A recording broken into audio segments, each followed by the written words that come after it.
Hello my fellow book addicts, Megan here, and time for another book review. Today I'm going to be talking about Sweet Evil by Wendy Higgins, and this is book 1 in, I believe it's called the Sweet Trilogy.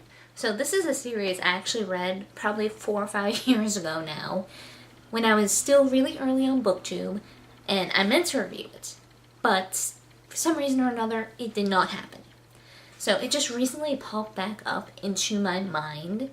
And looking back, I'm like, okay, I remember enjoying it, so let's reread it and actually get a review up for it this time. So here we are. So in this book, our main character's name is Anna. She is adopted, and she is your stereotypical good girl. And she can do some things that are a little unnormal. She can see people's auras and read people's auras to kind of get a feel for their emotion. But despite this, up until her 16th birthday, she's thought herself a normal human girl. Up until she meets a guy in a band called Caden Rowe. And I think I'm pronouncing his first name wrong. In the book, it's actually explain how it's pronounced. I think it was Kaiden. But I'm reading it as Caden. So it's kind of stuck. So if I'm saying it wrong, I'm aware of it. It's just I can't reteach myself. And Caden is like her. And he explains to her what they are. They are Nephilim, the children of fallen angels / demons and humans. And I love stories about Nephilim. When I found out that this was a series based around Nephilim characters, I had to read it. I don't know why. I think it's probably because just how varied the lore surrounding them can be. You know, sometimes they're the good guys, sometimes Nephilim are bad, sometimes they're in between. And I just love the variations and how each author kind of twists and make things their own. So Nephilim are children of demons and human women. And they aren't just the children of any demons, they are the children of dukes. And dukes are demons that are in charge of the big sins, you know, not just the 7 deadly sins, lust, gluttony, pride, wrath, and what have you, but there's also substance abuse, adultery, lying, and so on and so forth. So I like how, little variations there. And basically it's Nephilim's job to help promote sin among humanity. So Anna is kind of an oddity among Nephilim.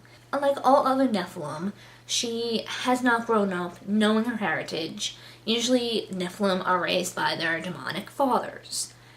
Anna was adopted. Her mother died in childbirth, like all Nephilim mothers, and her father is in prison. So she had no idea her heritage and has gone into all this blind. And she spends a lot of this book looking for answers. And being the good girl that she is, she doesn't want to spread sin, which is not an option for Nephilim. Nephilim who don't want to work get killed. And there's quite a bit more going on, but that's going into more spoilery territory, so I'm just gonna leave it at that. And overall, I found myself really enjoying this book. There are some things that annoy me a little more now that I don't remember much from the first time I read it. Even with those annoyances, I still really enjoyed this book, and I do really look forward to continuing on with this series. So that is really all I can say without going into spoilers.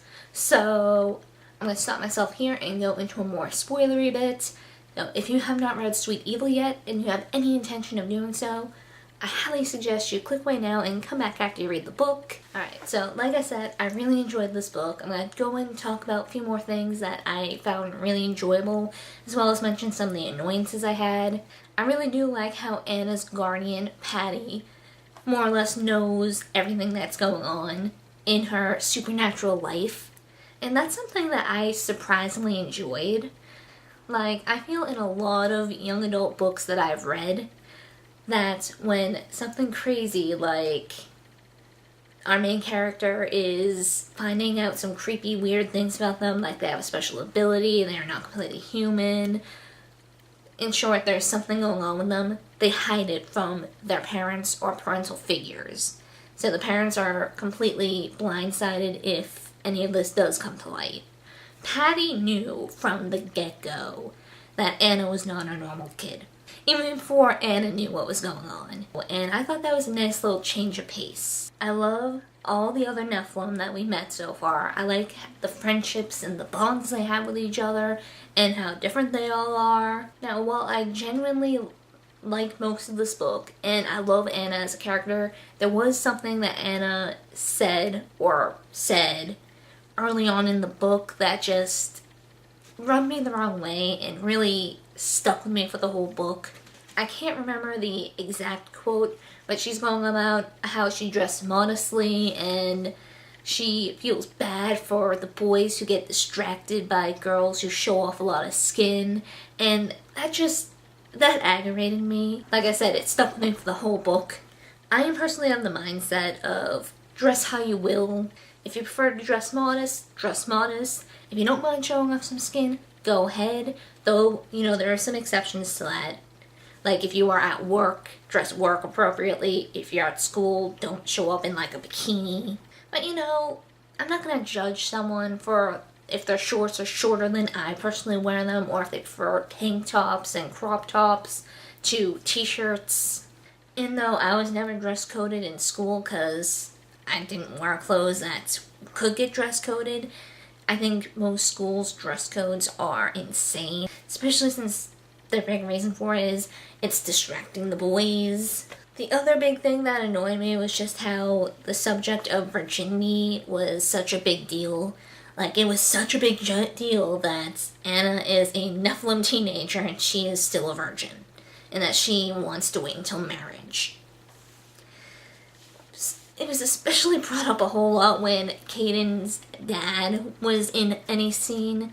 He is the Duke of Lust.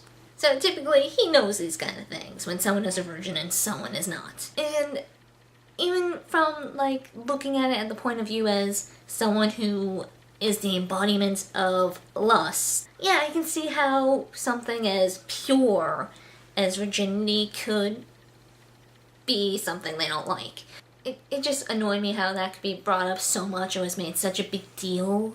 Just the idea that the social construct of virginity and how, someone is seen better or more sinful based on their status is just, that is something that also really annoys me. Making it seem like Anna is more pure and good and holy because she hasn't had sex.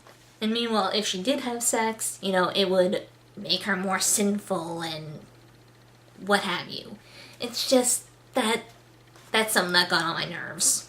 But other than those two little things, it was really good. One thing that kind of eased my annoyance about some of this was how Anna doesn't judge people for having sex or wanting to have sex. One girl that she grows really close to in this book, Veronica, she was the biggest party girl. She would drink, do drugs, have sex. She had an abortion the year before, and Anna doesn't judge her on any of that. I absolutely adore Anna's relationship with her dad, and how her dad, if he had any choice in it, would not make Anna work at all. The only time she has to actually work is if they're being watched, and other than that, she can just pretend to work. So, he wants her to be her and be good.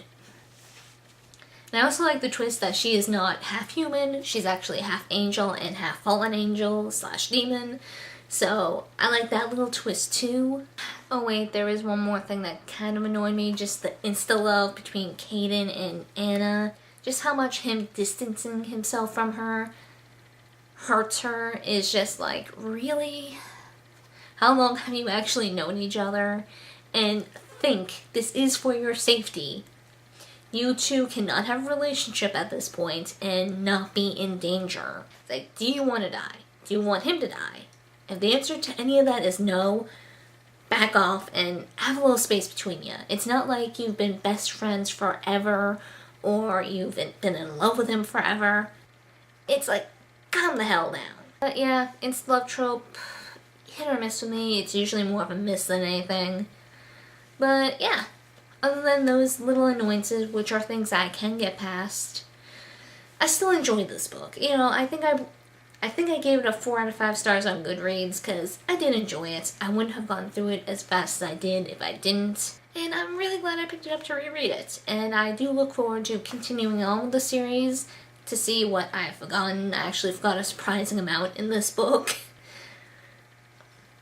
So I'm curious to see how much I've forgotten in the other two books. So yeah, that is it for this video, and I hope to see you guys next time.